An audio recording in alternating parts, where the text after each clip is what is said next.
Salam dan bahagia. Assalamualaikum warahmatullahi wabarakatuh. Shalom, Om Swastiastu, Namo Buddhaya, salam kebajikan rahayu untuk kita semua di ruang virtual kali ini. Sesi hari ini saya Ibu Artiana akan membersamai Ibu dan Bapak calon guru penggerak di ruang elaborasi pemahaman modul 3.3 pengelolaan program yang berdampak pada murid. Modul ini akan membawa Ibu dan Bapak untuk mengeksplorasi bagaimana sesungguhnya kita dapat mendorong student agency atau kepemimpinan murid dalam pengelolaan program-program di sekolah.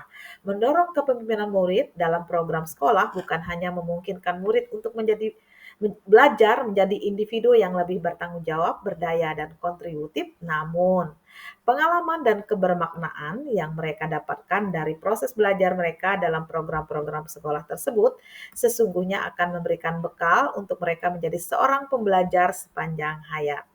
Sehingga ketika kita berbicara tentang dampak, maka dampak positif dari proses belajar yang dilalui oleh murid-murid kita saat ini tentunya akan dapat dirasakan oleh mereka di sepanjang hidupnya.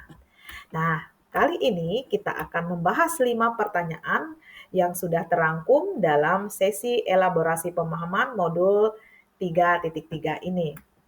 Langsung saja kita akan membahas pertanyaan pertama, bagaimana cara mewujudkan student agency yang mengcover voice, choice, dan ownership murid?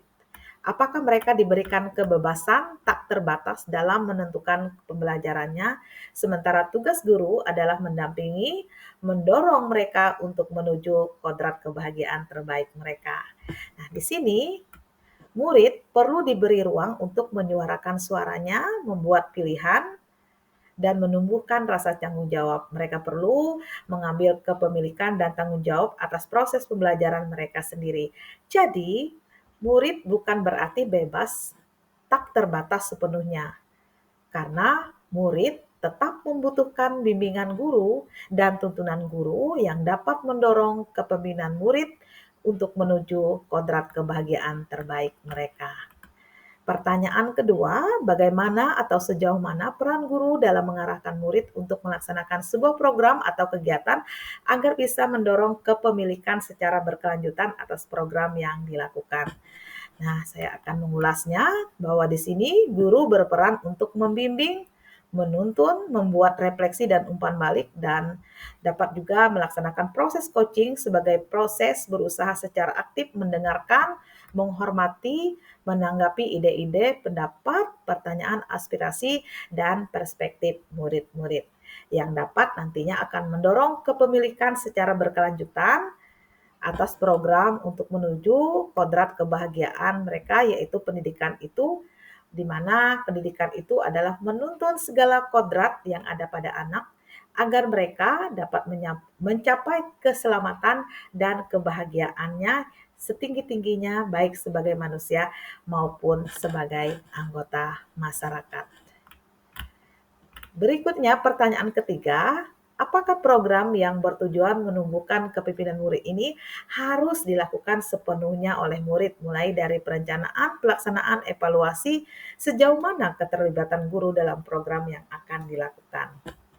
Baik, untuk pertanyaan ini, murid ini perlu dilibatkan dalam tahapan-tahapan tadi, yaitu mulai dari perencanaan, pelaksanaan, evaluasi. Akan tetapi, kepemimpinan murid juga perlu kita pahami bukan berarti mereka bebas sepenuhnya. Di sini guru perlu membimbing murid dan terkadang terlalu banyak pilihan malah mendapat menjadi kontraproduktif atau bukan menginspirasi lagi. Nah, disinilah perlu keseimbangan keterlibatan murid dalam program yang akan dilaksanakan. Nah, justru disinilah murid memerlukan umpan balik, negosiasi, kemudian beradu argumen, tuntutan, coaching dari gurunya di sepanjang proses pembelajaran. Jadi, dalam hal ini, guru tetap terlibat dalam program yang dilakukan sesuai dengan perannya. Kemudian pertanyaan keempat, bagaimana cara membangun ekosistem yang dapat memicu kreativitas untuk mendorong keberhasilan tujuan yang berpihak pada murid? Nah, di sini komunitas atau ekosistem ini memiliki peran penting dalam membantu mewujudkan lingkungan belajar yang mendukung tumbuh kembangnya murid.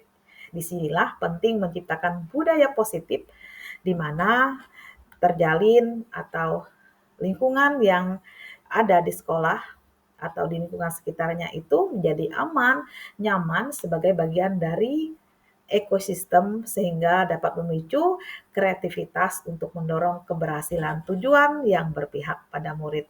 Dengan terciptanya lingkungan yang dapat menumbuh kembangkan kepemimpinan murid, menyediakan kesempatan untuk murid menggunakan pola pikir positif dan merasakan emosinya yang baik, membangun suasana. Disinilah untuk saling menghargai. Murid tentunya memiliki suara dan pilihan. Kemudian diarahkan untuk memiliki tanggung jawab. Di sini bagaimana mereka bisa belajar, mengorganisir pembelajaran mereka. Nah, penting sekali bahwa di sini ekosistem ini dapat memicu kreativitas untuk mendorong keberhasilan tujuan yang berpihak pada murid. Jadi, ekosistem yang seperti apa? Tentunya ekosistem yang nyaman, yang aman, sebagai suatu kesatuan dalam proses mewujudkan kepemimpinan murid. Pertanyaan berikutnya, berdasarkan pengalaman saya sebagai guru selama 15 tahun, di sekolah saya sering mengadakan kegiatan atau program baik kokurikuler, ekstrakurikuler maupun intrakurikuler. Menurut saya, program tersebut sudah mendengarkan suara murid, pilihan murid, dan kepemilikan murid. Ketika kita bandingkan dengan program kegiatan yang tidak mendengar suara murid, tidak memperhatikan pilihan murid dan rasa kepemilikan murid, kita dapatkan program yang melibatkan suara pilihan kepemilikan murid membutuhkan waktu untuk memutuskan sehingga banyak energi yang tersita di situ, berbeda dengan program yang tidak melibatkan suara pilihan atau kepemilikan murid. Program tersebut jauh lebih efektif dan mudah dalam mengendalikan kegiatan, sehingga beberapa rekan kerja banyak yang memberi masukan ketika membuat program kegiatan memilih tidak melibatkan suara pilihan atau kepemilikan murid. Menurut Bapak Ibu, narasumber instruktur, bagaimana sebaiknya kita menyikapi rekan kerja saya? Nah, untuk mengakomodir pelaksanaan program yang berdampak pada murid, disinilah perlu pemahaman guru tentang student agency tadi atau kepemimpinan murid. Nah, disinilah letak bagaimana Ibu Bapak akan mengakomodir keberpihakan sepenuhnya terhadap kepada murid. Nah, membangun suasana menghargai murid, mendengar suara murid, mengadakan dialog dan berdiskusi dengan murid, dan menempatkan murid dalam kursi kemudi. Ini penting untuk dilaksanakan. Disinilah bahwa guru melibatkan murid dalam kegiatan atau program yang ingin dirancang, misalnya tadi disampaikan di atas program intrakurikuler, ekstrakurikuler, atau kokurikuler di sekolah. Nah, ketika ada rekan atau teman sekerja ibu bapak di sekolah, ini menyarankan untuk tidak melibatkan murid ketika ini dinilai lebih efektif. Nah, ini kembali lagi kepada visi dan misi ibu bapak sebagai guru, kepada visi dan misi sekolah. Apakah itu memang tertuju untuk murid?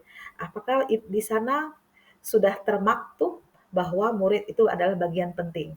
Nah, inilah mengapa ini perlu juga dikomunikasikan lebih lanjut untuk bagaimana keterlibatan murid ini bukanlah semata-mata hanya untuk efektif atau mudah dilaksanakan, tetapi bagaimana ini memang mewujudkan keterlibatan mereka. Nah, untuk nanti mempersiapkan mereka sehingga dapat menjadi seorang manusia yang memiliki kesejahteraan lahir dan batinnya.